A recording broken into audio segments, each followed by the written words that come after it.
Cool. Ryan, what's going on, man? Thanks so much How you for doing, man? joining us today. I'm doing excellent. We're great to have you here all the way in from California. I typically start these case study interviews by just giving some people that have some context that are watching this. Can you describe a little bit about what you do for other people, how you price it, et cetera, et cetera? Yeah, absolutely. Thank you again for having me. I am the founder and owner of Huffman Creative. We are a production company and we produce scalable cinematic content for brands and artists. So our bread and butter is partnering with large brands or entities and helping them produce their content, typically on a higher end scale. My background originally is in producing, working for large agencies and other production companies. That led me into starting my own company, Huffman Creative. And then we do exactly that. So a lot of the bulk of our work is in commercials and high-end advertisements, as well as photo shoots and photography. We've had projects that are, national broadcast spots. Also have just did a project with Amazon that will be all over Times Square, and then all over LA and San Francisco as well. So we are, yeah, it's simple terms, producing scalable cinematic content, which is one thing I learned from working with you guys of how to appreciate that messaging. I So, was gonna say but I yeah, like the that I was like that's that little catchphrase that we yeah, worked on, huh? That sounds yeah, good. exactly, exactly. Scalable cinematic content. I love it. Yeah. Um, yeah, that's awesome, man. I think it's really cool too, because like it sounds like you're a creative person that also transition into like being a business owner, which I feel like a lot of Hmm. people in that world maybe have some difficulty with it, but you were Hmm. able to do it successfully, which is really awesome. And a lot of the people that Yeah. even watch these videos, we've worked with a lot of creative agencies or creative people previously, and I always hear the same thing, which is like, oh, you can't apply systems to my creativity process. You can't apply systems to content creation. In your experience so far, either before you started working with us or after you started working with us, we'll get into that a little bit later. What Hmm. has it been like applying like systems either in the fulfillment process or in the acquisition process to allow you to build something to be able to scale where you guys are at right now? Yeah, no, for sure. I when I first started working, when I found your channel and started working with you guys, I mean that's what a lot of people say, is that, oh, it will work for us. I've always been a very organized and systematic person. Of even if you're improving efficiencies a small percentage, it can go a very long way.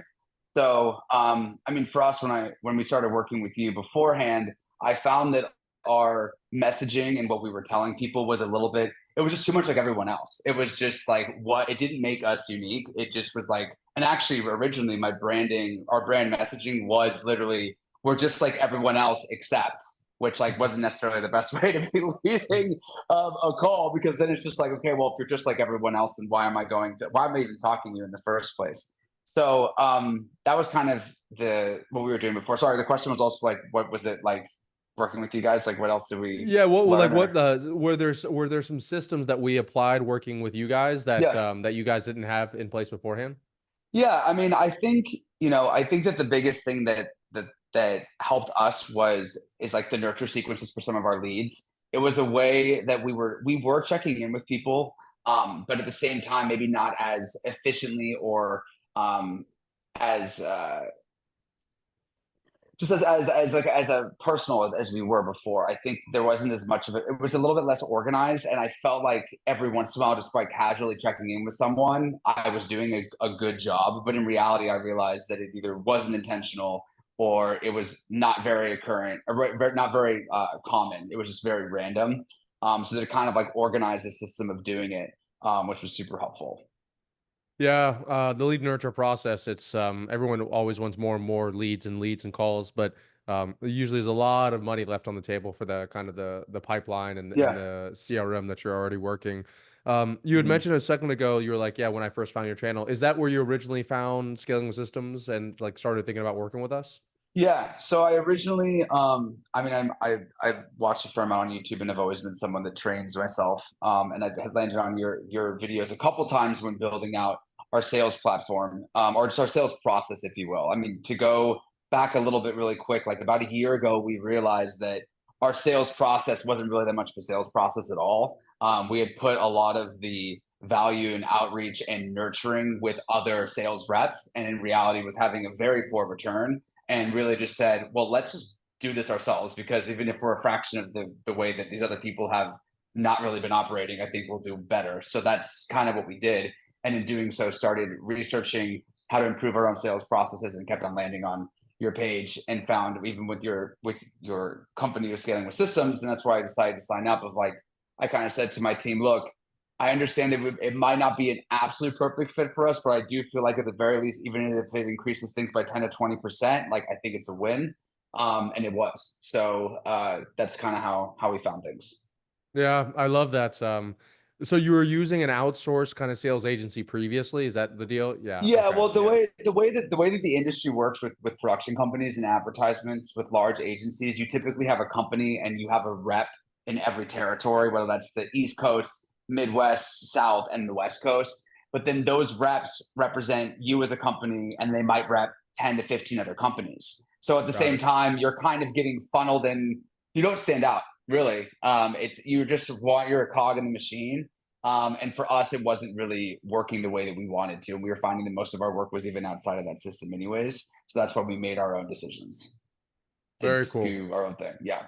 Yeah, I like that a lot. And I like that you guys, and it's funny you brought up the thing like, and for everyone watching this as well, it's funny. I tell so many people this the same thing. It's like, people are like, okay, if I work with you, like, I want to make this money here, this money there, and I'm like, look, yes, we can definitely help you do that, but specifically if you're coming and you already have a decent business, if we're able to take, let's say, bottom line or top line and increase it 15-20%, like within 60 days or 90 days, that's really substantial. Like, oh, if you Hmm. extrapolate that over, but so I love the way that you think. You said it multiple times here. You're like, yeah, Hmm. small percentage points, like 10%, 15% makes a big difference. And I think a lot Hmm. of people are always looking like, okay, I'm at $100,000 a month. I want to be at $1 million a month the next 60 days, or it's bust. But what they realize, I think Alex Ramosi says it, he says there's no silver bullets, only silver BBs. So it's just like little Hmm. things that add up together. Hmm. Which I love that you've talked about. When we Hmm. go a little bit deeper inside of that, when you first started working with us, like what was the sales process the main thing that you came to us for? And then what was the first few like quick wins that you experienced whenever you got onboarded?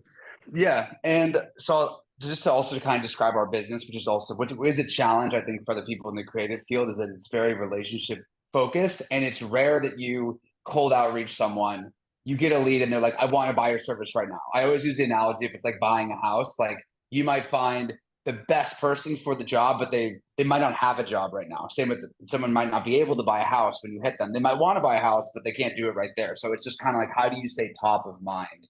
And how do you kind of like wheel through the noise of everyone else. But to answer your question, the first thing that really improved, the first steps is just like improving our messaging. We were saying a lot with a lot of different words, so really simplifying what we do and why we're unique. And that messaging then carried over into our outbound, cold outreach, even into our sales calls, even the way that I was checking in with people that we had worked with over the years, whether they're older customers or as people that we hadn't talked to in a while. And it really kind of gave, like, the repetition of it and the structure of it gave each meeting and call a little bit more purpose. So it kind of also bled into, sometimes I realized I was getting on a call, and while I was talking to someone for 30 minutes, it maybe didn't really go anywhere. Not that it has to always go somewhere, but I found that, like, it gave more intention and motivation and awareness of some of the ways that I was expressing the needs that we solve, and also just how to help other clients. Yeah, the clarity around messaging, I think, is like a way under talked about aspect of like working with somebody else, or even if you're able to figure it out yourself.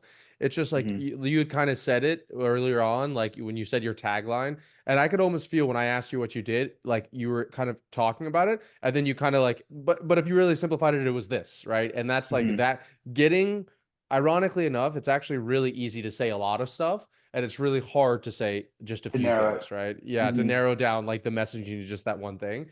Um, Hmm. and I think like in your industry and what you're doing, it's pretty difficult to do. It's not maybe as easy to say like, oh, we build marketing systems like what I do. It's like a little bit more Hmm. nuanced. Hmm. So I think it's critical that we're able to kind of figure that out together. And And as far as like your experience working with, we talked about it before we went on here, but just the Mhm. people on our team at Scaling with Systems, a lot of people are afraid. Like, let's say they see great YouTube videos, they speak to a great salesperson, and then they get inside and they're handed off to some VA overseas. Like, what has your been experience working with some of the people on the client success side on our team? Yeah. Yeah. So I mean, the messaging was obviously, I think, the biggest first thing that really made an impact. Beyond that, I've really enjoyed working with people on your team to help redefine some of this the scripting that we were doing. And I will say, like, as a challenge, like again, our industry is very it's unique in the sense that like you can't almost have like a perfect sales script that just like asks the questions and then like it really is how to shape a script in a way that still feels authentic and then also still executes or gets what you need out of the call. So working with your team, it was really cool to get some like really critical feedback of like, yeah, like you asked a question, like your check-in email was like, how are you doing? But then you didn't ask anything else. Like they're going to respond good, and then it's over. So it's like, okay, well, I didn't think about it that way. But you're right. Like, how do you elicit like a more of a response that maybe leads to something else?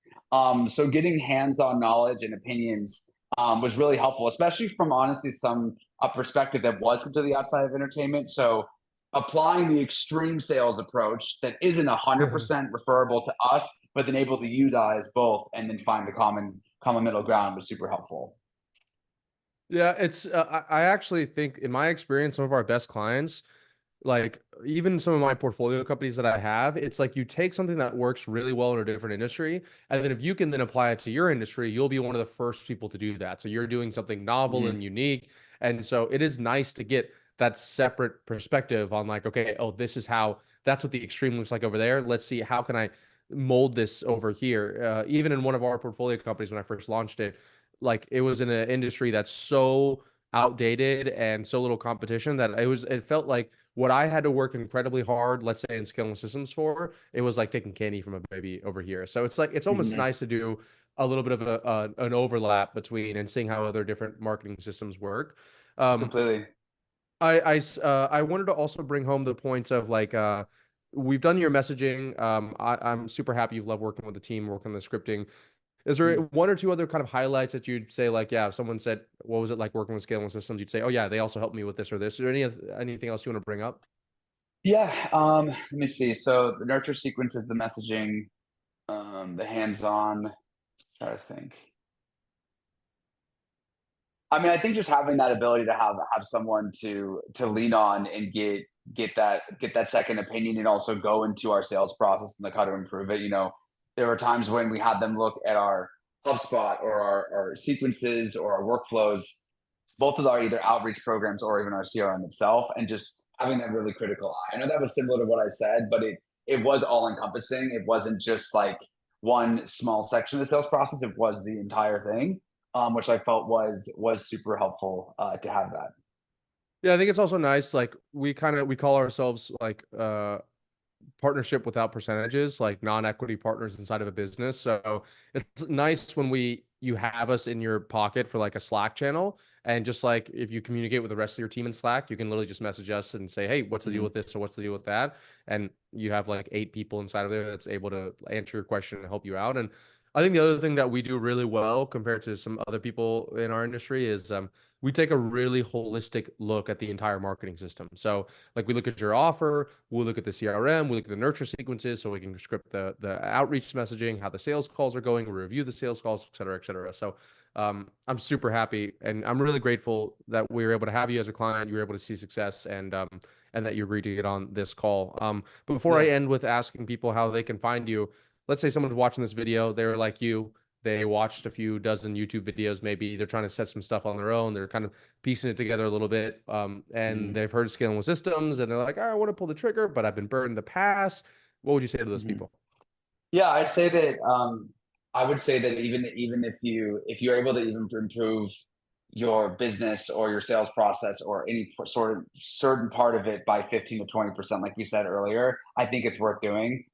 Because for the cost of the course in the long term can compound into a lot of different types of gains in a lot of different areas, even if it's not directly in your sales pipeline, it can help maybe improve your business and how you run things. And also will say that really quickly is that in this process, even if it wasn't directly relatable to my company, it actually gave me ideas that bled into other areas of how we're running automations, how we're working with AI and other systems and other avenues outside of our sales platform or sales process that I thought was just really powerful and insightful. So just the knowledge that you get from doing it is really great. I also will say too, like I'm very fortunate where I've ran a business for 8 years, so I do know a lot of the steps already. But for someone that hasn't had the opportunities that I have had to run a business and learn the hard way, you can excel pretty quickly early on by learning from a group of professionals like Scalable Systems. So I would highly recommend that Awesome. too. Mm-hmm. I love that. Thanks for sharing all that. That's awesome. Yep. Yeah, hopefully you don't have to go through the blood, sweat, and tears that you and I did, right? If you're watching Yeah, this video, exactly. you can maybe Yeah. get a shortcut on it. So that's exactly why No. scaling systems exists. Cool, man. Well, in case people want to follow you online or find some of your stuff at your company, the agency, anything like that, what's the best place people can find you? Yeah, so I mean, I'm on Instagram. Ryan Huffman is my username. It's spelled my name with two N's at the end, and then Huffman Creative is my company, and then a website, huffmancreative.com. So if you ever need help, producing any content or scaling your marketing efforts for the people that do it, so feel free to reach out. Awesome. Thanks, brother. I appreciate you hopping Yeah, on here. of course, man. Great to meet you. Take care. Cheers. See ya. Cool, brother. Great meeting, man. Great meeting. Great meeting. That was awesome, man. Thank you for setting it up. Dude, the pleasure was all mine, dude. Thanks for getting on here. Thanks for saying the nice words about the company. It genuinely means a Of lot. course. And Yep. we'll definitely blast this out everywhere. Typically, actually, a lot of people see a lot of traffic to their website and their socials after we have an email list of about 180,000 people, so we'll send it out to them. Cool. And while you Awesome. have me on here for a few more minutes, anything else you need from me or anything else I can do for you? No, I mean, dude, it's just I guess it's to say like thank you for like what you've built. I mean, I'm as a business owner myself, and again, somebody who's been doing it for a while. It's impressive to see what you've built. And I also kind of touched on that a little bit in the end, but it just also gave me a lot of ideas for other types of business efficiencies, even outside of my business, whether that's with automation, AI. I've also taught myself a ton of automations and systems. That it just kind of also gave additional ideas too. It was very motivational. So thank you for what you do, and it's also really cool to see how you give back and do stuff like this. So yeah, man, that's basically it. My pleasure, dude. Thanks for the kind words, and Yeah, that's great to hear. Let's stay connected. Shoot me a message on IG so I can make sure yeah, that I see you on there. And if you yeah, come down to yeah. Miami, let me know, and we'll definitely grab some dinner sometime. Dude, I'd love to, man. I'd absolutely love to. Let me know if you're ever in LA, man. If you're ever out here, I mean, I will. I come to Miami. I mean, we've shot there a couple times, so I'll definitely let you know. And a couple of my friends being out there now, I'll probably end up there again in the next year or two. So I'll definitely reach out and check in. Oh, dude, I just put a deposit down on a boat, so I'd love to take you out of man. We'll have There a you good go, time. man. I love it. I love it, dude. Well, dude, thank you so much again, and we'll chat again soon. Sounds good, brother. Take it easy. Yeah, See ya. take care.